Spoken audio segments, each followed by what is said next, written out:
dividen investing di Indonesia ya kalau kayak gitu Kalau ya? dividen pasti Bang, cuman kita kan pengen juga dong dapat capital gain kayak karena oke, kita dapat dividen 10%, 7%, 8% misalnya, tapi di satu sisi kan kita pengen lihat juga di portofolio kita ada yang hijau. Nah, makanya gue cari market yang juga lagi growing, yang lagi hijau gitu. Dan salah satunya market US gitu.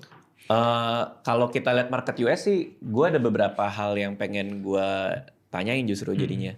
Kayak yang pertama kan pajak dividen di US withholdingnya lumayan gede ya.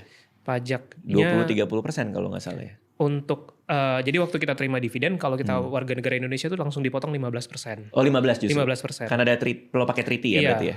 Yang ada form Iya, treaty betul. itu kalau Jadi nggak kita isi form itu gitu.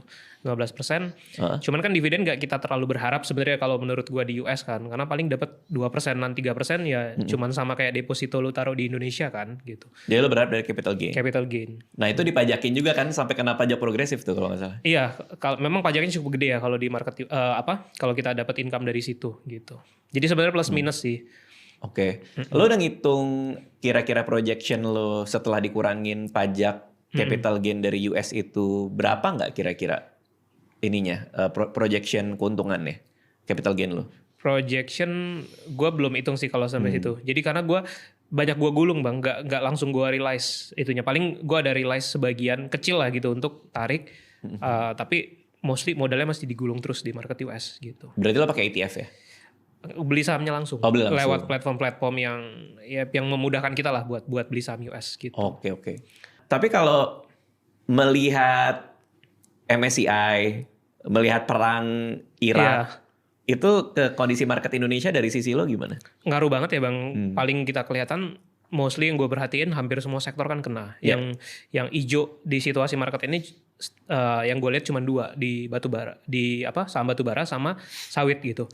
Perkapalan pun gue lihatnya juga banyak turun. Nah, jadi imbasnya tuh ke semua sektor kecuali dua komoditas tadi. Nikel pun juga sekarang sempat di Januari kan naik cukup signifikan tuh kalau saham-saham nikel. Sekarang juga udah mulai sideways dan agak koreksi-koreksi dia gitu.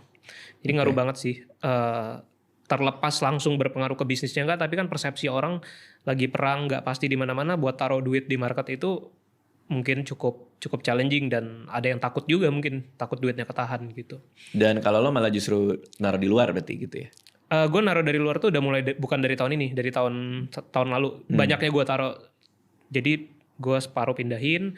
Tapi yang di Indo tetap, jadi kalau gue ada income bulanan gitu ya, terus ada yang gue sisihin buat investasi, tetap nambahin di saham-saham Indo. Karena banyak yang murah Bang gitu. Lebih murah dari 2-3 tahun lalu kan. Sayang kalau nggak dibeli gitu. Dengan